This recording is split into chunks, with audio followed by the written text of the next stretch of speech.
Je vous invite, si votre agenda le permet, à rester parmi nous, parce que je vous garantis que les interventions suivantes seront également de qualité, dans la mesure où effectivement, par rapport à ce que j'ai pu lire au niveau des résumés, on devrait avoir quelque chose d'intéressant. Il se trouve cependant que l'intervenant, me fait-on dire, n'est pas connecté. Peut-être qu'il a un pseudonyme. D'accord.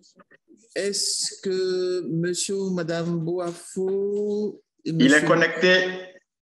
Ah, c'est vous, d'accord. Excusez-nous. C'est qu'en fait, votre pseudo n'était pas évocateur de ce qu'on avait sous les yeux. J'en suis désolé. Donc, écoutez, on va avoir le plaisir de vous écouter.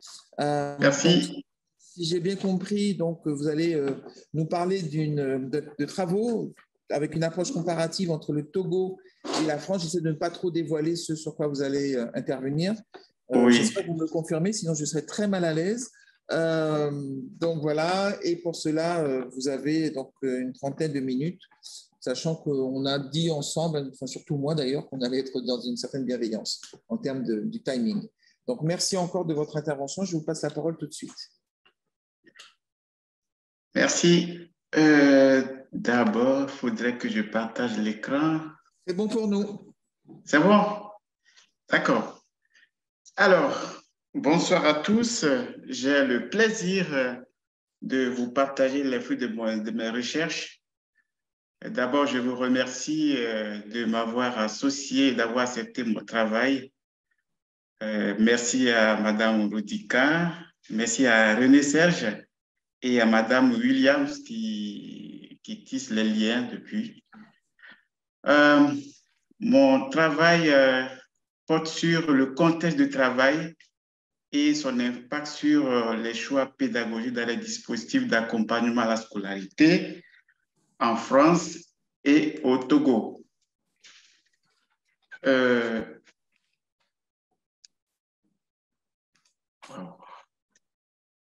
Voilà. C'est le fruit de mes recherches en thèse. Et la question était, quelle est la place du contexte sur les choix pédagogiques? Quand je parle de contexte, je pense,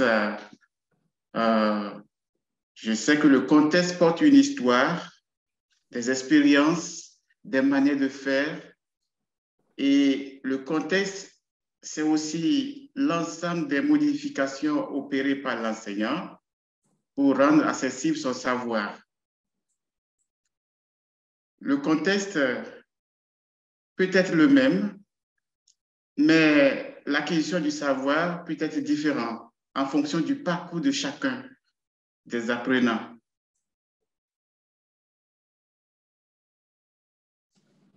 Rioux en a fait un objet d'étude sur le contexte.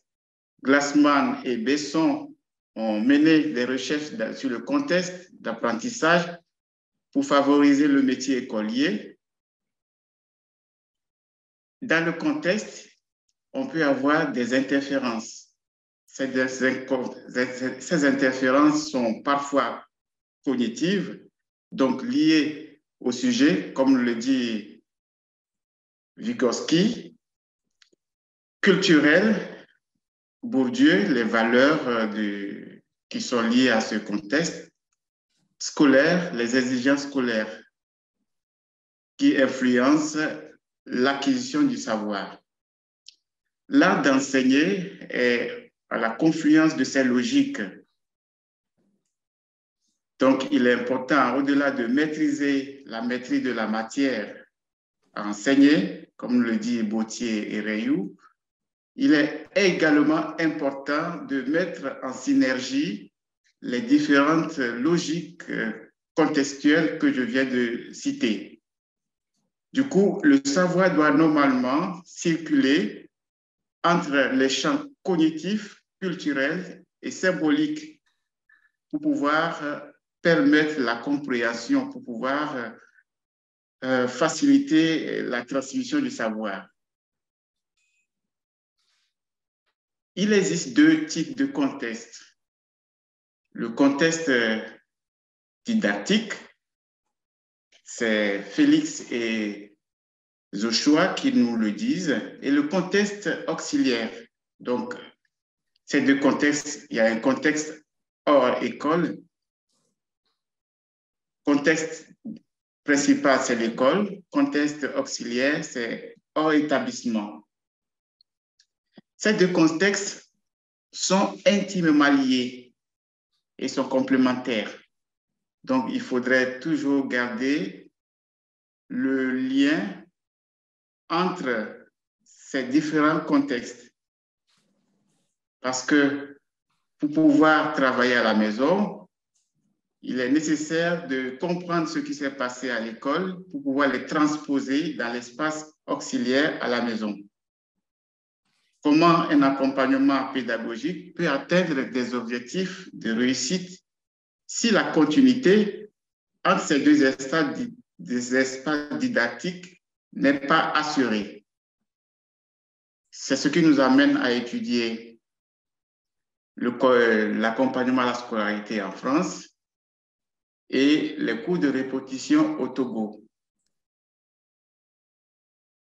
Pourquoi le choix de ces deux pays alors qu'ils sont tant si différents l'un de l'autre? Du point de vue géographique, du point de vue économique, politique, la France investit beaucoup de sous dans l'éducation, alors que le Togo très peu. Mais il est important de faire une étude comparative pour faire circuler le savoir, pour relier les mondes socio-cognitifs différents. L'école au Togo, comme dans la plupart des pays africains, est une école de reproduction. L'usage du français étant obligatoire, utilisé dans les écoles, cela intègre dans le savoir, dans la manière de faire, dans l'apprentissage, des codes et des schèmes de pensée. C'est une manière de sortir les évaluations de leur caractère impérialiste, tentant d'imposer un système éducatif unique, comme le dit Mons. C'est quoi l'accompagnement à la scolarité? Il prend son sens quand il tient compte des besoins des élèves. C'est un dispositif mis en place par l'État français pour appuyer l'école qui a du mal à endiguer les déterminants sociologiques et économiques. Il a une charte depuis 2001 et vise le soutien scolaire et l'ouverture culturelle. Classe contrat local d'accompagnement à scolarité s'occupe souvent des devoirs de maison scolaire. Ces devoirs sont pourtant critiqués parce que ces aides favorisent l'inégalité d'apprentissage. Elles motivent moins en dehors des classes et on a compris que l'essentiel de l'apprentissage doit se faire à l'école. Sorti de l'école, le savoir, on peut avoir des malentendus pédagogiques. C'est un dispositif répondant, des critiques ont été portées sur ces dispositifs. Pour Caillé et Rayou, ils pensent que ces dispositions répondent à un besoin social plutôt que cognitif. C'est des dispositifs aux résultats mitigés, comme le dit Piquet. Les devoirs, normalement, ne doivent pas être du formalisme, répondre à la commande, mais les devoirs devront être des ponts pour favoriser l'intégration socio-scolaire, selon Durkheim. Or, les devoirs sont faits parfois dans une forme mimétique. Ils devaient normalement favoriser la métacognition et l'autonomie. Qu'en est-il des cours de répétition? Les cours de répétition apparaissent au Togo dans les années 80-90. juste après le programme d'ajustement structurel. Ce programme qui imposait à l'État togolais de réduire les dépenses financières. Du coup, cette réduction a agi sur l'investissement dans l'éducation. Les enseignants sont sous-payés, il y a une massification populaire des élèves et manque de matériel didactique. Les élèves sont soumis à un curriculum commun sans tenir compte de leur provenance. Quand on remonte un peu on regarde l'histoire de l'éducation au Togo, cette éducation a un caractère exogène, mise en place par les missionnaires avec une pédagogie transmissive, mémorisation des récits bibliques, et sans toutefois l'adapter à la réalité togolaise. À l'indépendance, en 1975, l'État togolais a amorcé une réforme qui n'a pas été mise en place, qui n'a pas été appliquée dans sa totalité, faute de moyens. C'était une réforme qui devait contextualiser le savoir. Ainsi, nous avons un système éducatif dégradant avec peu de matériel didactique. Les conditions de vie des enseignants sont difficiles. Le niveau des élèves a beaucoup baissé. Et le dispositif, le soutien scolaire ou bien les cours de répétition apparaissent dans le contexte scolaire togolais pour apporter du souffle à un système éducatif en manque de souffle. Les cours de répétition, comme le nom l'indique, sont une reprise systématique des leçons des enseignants. Dans l'esprit de la répétition fait maître, il faut faire des répétitions, il faut répéter pour devenir maître. Or, une répétition sans contextualisation du savoir ne correspondrait pas à tous les élèves. Les cours de répétition sont critiqués. Il y a des gens qui pensent qu'ils améliorent la performance des élèves, d'autres qui pensent qu'ils sont nuisibles, comme le dit un des ministres de l'Éducation au Togo en 2008. Alors, ma question de recherche était, existe-t-il des logiques cohérentes de choix pédagogiques connexes aux deux pays, au Togo et à la France, dans l'accompagnement scolaire, en dépit de leurs différences à tous égards? Alors, pour étudier le contexte d'apprentissage, j'ai essayé de prendre quelques précautions parce que le contexte est dynamique et varié. Alors, je partirai des pratiques déclarées des accompagnateurs avec une relecture intellectuelle rigoureuse de leurs déclarations. Je prendrai en compte les contraintes géographiques, l'histoire, la culture, la politique des pays. Tous les acteurs s'engagent dans l'activité didactique avec leur histoire, leur culture et leur savoir, leur rapport au savoir. Avec un registre langagier qui leur est personnel. L'agir humain s'inscrit dans une culture avec des pratiques héritées et transformées.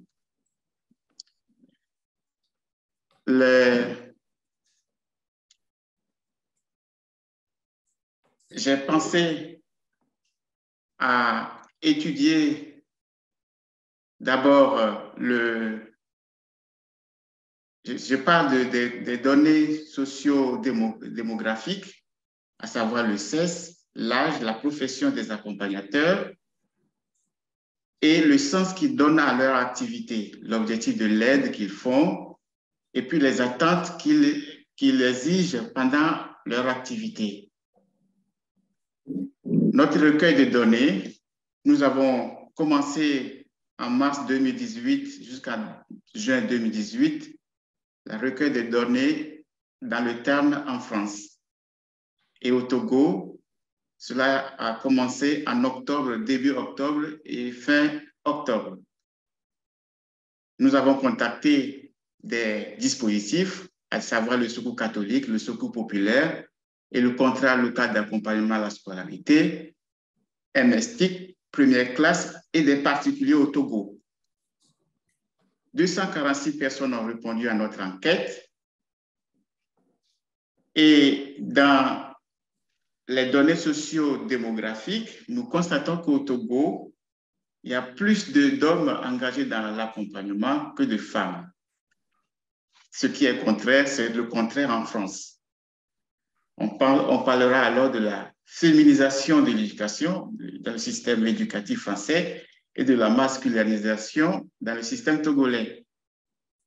Il y a une forte majorité au niveau de la tranche d'âge de personnes qui participent à l'accompagnement. On voit qu'au Togo, la plupart des personnes sont très jeunes.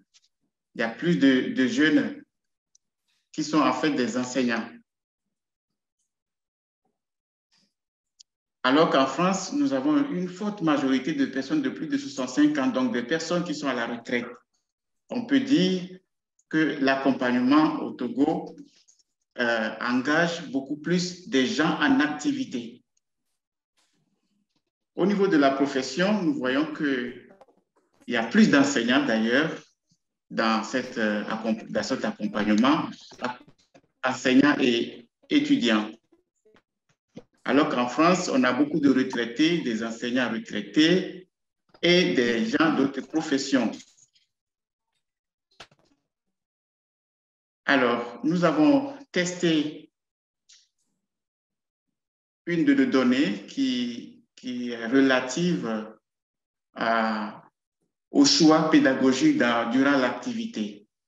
Nous avons posé la question aux accompagnateurs pour savoir qu'est-ce qu'ils attendent des élèves pendant qu'ils les accompagnent. Attendez-vous d'eux qu'ils récitent leurs leçons? Nous voyons dans le graphique que c'est MSTIC, donc un dispositif au Togo qui utilise beaucoup cette pédagogie de répétition. Il en est de même des particuliers et du Secours catholique. Cette pédagogie est moins utilisée par le Secours populaire. Nous avons procédé à un test pour voir s'il y a un effet contexte sur la récitation des cours. Nous avons constaté que le test est significatif. Il y a un effet pédagogique, un effet contexte sur le choix de cette pédagogie de récitation. Donc, pédagogie basique, questions-réponses, mémorisation des savoirs. Nous avons interrogé également qu'ils demandent aux élèves de s'aider mutuellement pendant l'accompagnement. Et nous voyons que ces premières classes, c'est un dispositif togolais, et puis les particuliers au Togo qui s'investissent beaucoup dans cet aspect. Bien entendu que les autres dispositifs aussi le font. On a procédé également à un test de Ki2 et nous voyons qu'il y a un effet contexte sur le choix de cet item. Nous comprenons que durant l'accompagnement, les accompagnateurs veulent rendre les accompagnés autonomes, devenir acteurs du savoir en le partageant avec les autres. On a une idée du manque de formation des enseignants togolais. Nous le verrons avec les données qualitatives. Nous avons deux contextes de travail différents, mais les choix pédagogiques semblent être identiques. Les devoirs de maison occupent une place de choix. Quand on n'est pas un professionnel, on se résume à des choix pédagogiques de base. Une pédagogie peu innovante, donc manque de professionnalisme. S'agit-il des devoirs faits de façon mimétique? On le verra plus tard.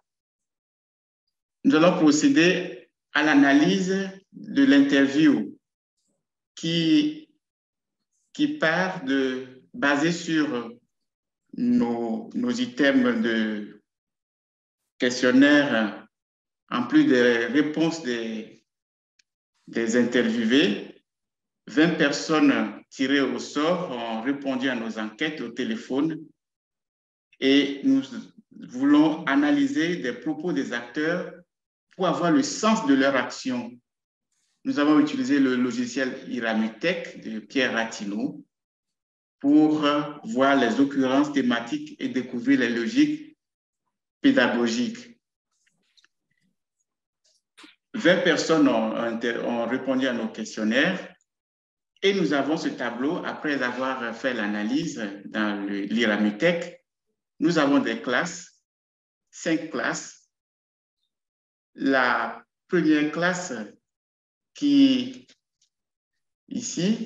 parle du sens de l'accompagnement, le sens que donnent les accompagnateurs. La deuxième classe décrit comment ils font l'accompagnement. La troisième classe parle de la pédagogie et le lien des dispositifs avec l'extérieur. Nous avons également une idée sur les difficultés que les accompagnateurs essaient de résoudre. Nous avons fait un graphe de la classe 3 qui parle de la pédagogie et nous voyons que ce graphe est lié on retrouve quelques items du graphe de la classe 3 dans la partie 5. Donc, nous tiendrons compte de ces deux classes pour notre analyse. Au sujet des difficultés du travail fait dans les dispositifs, nous voyons qu'il s'agit d'un travail scolaire et les difficultés que rencontrent les enfants dans leurs études et l'objectif est de les aider à comprendre les cours du jour. Les difficultés sont dues à la vie dans la vie familiale, difficultés langagières en France, et parce que ces enfants qui viennent dans les dispositifs sont issus de l'immigration. Ils manquent parfois d'intérêt à participer parce qu'ils se sentent obligés par les parents. La pédagogie au cœur de cet accompagnement en France, il s'agit de expliquer, voir, comprendre, donc pour poser des questions, qu'on fait comprendre le cours du professeur, tenu compte des difficultés de l'enfant. Il y a une priorité accordée à la pédagogie question-réponse. Nous allons procéder dans une seconde analyse à l'analyse des similitudes de la classe 3 qui nous parle de la pédagogie. Il s'agit de questions-réponses. On pose des questions, on prend le cours, on pose des questions à l'enfant et il répond. Dans les dispositifs français, on a une idée sur la bienveillance et la compréhension des enfants comme outil pédagogique pour faciliter et apaiser les tensions que peuvent susciter les devoirs à la maison. On privilégie les relations, les postures relationnelles, avoir un peu de patience, de bienveillance, avoir un cadre propice à l'accompagnement. Excusez-moi de vous interrompre. Juste quelques secondes. Pour que nous ayons le temps de poser les questions, je vous demanderai de ne pas tarder à conclure de manière à laisser 5 minutes de temps pour les questions, s'il vous plaît. D'accord. Vous avez une minute. On a une question d'écart générationnel pédagogique en France, manque de formation de certains accompagnateurs. Alors, je n'ai pas pu parler des difficultés. Les difficultés sont presque les mêmes au Togo aussi, comme en France. L'environnement familial, difficultés liées aux enfants. Et c'est une reprise systématique du cours du jour. La pédagogie qui est utilisée est presque comme à l'école, temps d'inclusion et reprise de cours du jour, et la pédagogie de poser des questions, faire comprendre. Nous avons le lien avec les enseignants titulaires est presque inexistant. En France, il y a eu Karine qui nous dit « J'ai vu la méthode de l'institutrice, j'ai travaillé en accord avec elle, ce que tout le monde ne fait pas. » Pour conclure, nous pouvons dire que nous avons vérifié, nous avons corrélé les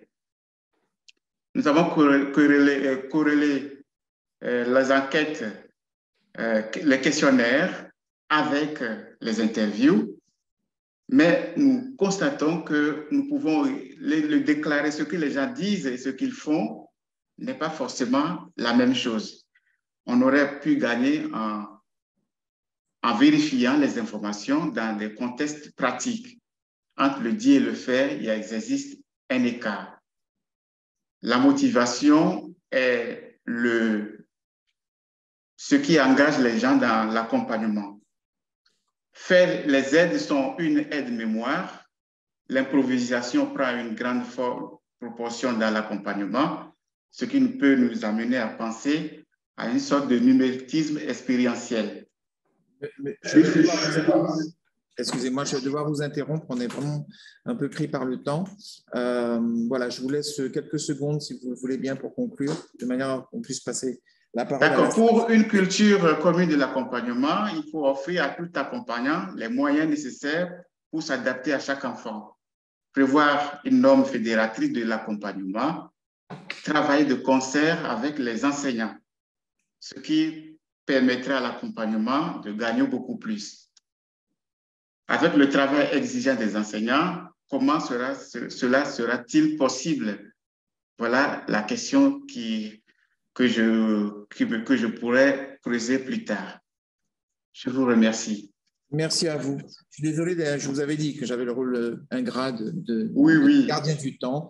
Mais voilà, c'est que, en fait, vraiment, je pense que vos travaux appellent quelques questions. En tout cas, je le crois, mais peut-être que je me trompe. Est-ce qu'il y a des questions à la fois dans la salle ou à distance?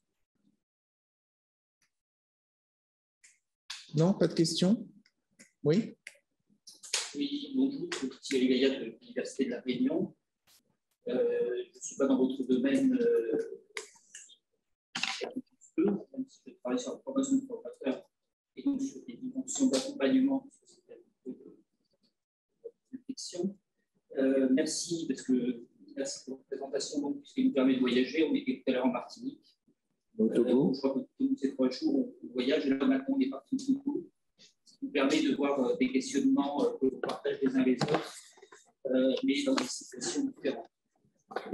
Vous avez parlé de contexte principal et de contexte auxiliaire, en partant du principe de celui-là que le contexte principal, c'était l'école, le contexte auxiliaire, c'était hors l'école.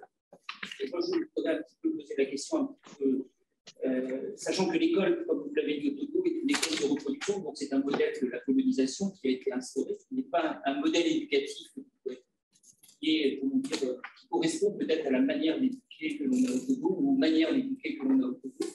Est-ce que justement, pour permettre que les choses deviennent efficaces dans cet accompagnement scolaire qui est un concept finalement occidental au départ, peut-être qu'il est souvent défini, est-ce que ça ne faudrait pas que justement le contexte principal, ça devienne lors l'école, pour que l'école s'adapte au contexte principal, c'est-à-dire que le rapport que les parents ou les accompagnants ont avec leurs élèves et en termes d'éducation, pour que justement l'école soit celle qui justement mette en place des approches pédagogiques et didactiques beaucoup plus en lien avec la réalité culturelle, sociale du pays. Ah oui, comme je l'ai dit, effectivement, l'école, quand on regarde le parcours des enseignants, la plupart des enseignants togolais, même si ça commence par changer, c'est des gens qui ne sont pas formés juste quand tu as ton brevet, ton baccalauréat, ton diplôme. tu es engagé sans aucune formation, à part la connaissance que nous avons à l'école. Donc, du coup, faire circuler la connaissance dans les trois champs dont j'ai parlé, cognitif, culturel, et devient toujours compliqué parce qu'on n'a pas les moyens pour le faire. On transmet ce qu'on a reçu sans autre forme d'adaptation. Par exemple, je me souviens des gens qui disent à quoi ça sert comment ça s'appelle bon, j'ai oublié, c'est des formes mathématiques où les gens se posent des questions, à quoi ça sert dans le concret? Dans le concret, parce qu'à l'école, on ne nous a pas montré, on nous a expliqué comment ça se fait, mais l'application dans le concret n'a pas été enseignée. Du coup, il se pose le problème le contexte principal a du mal à répondre à la réalité, à la demande, puisque la plupart des élèves qui viennent n'ont que l'école pour apprendre des choses. La bibliothèque étant presque inexistante à la maison, c'est toujours difficile que l'élève qui va à l'école s'en va là pour apprendre ce qui concerne l'école. À la maison, c'est un contexte carrément différent. Du coup, on doit rapprocher l'école de la maison pour pouvoir mieux accompagner les élèves. Merci pour votre réponse. Je suis désolé, on n'aura pas beaucoup de temps pour une question supplémentaire. Bien évidemment, vos coordonnées sont inscrites dans le livret qui nous a été remis. Et donc, je pense que si certains prolongements sont souhaités par ceux qui auront assisté à cet atelier, ils sont toujours possibles. Moi-même, je suis un peu frustré, je ne vais pas vous mentir, parce que j'avais des questions, notamment sur la question de la formation des accompagnateurs. Mais le temps nous manque et donc je voudrais vous remercier sincèrement de votre présentation.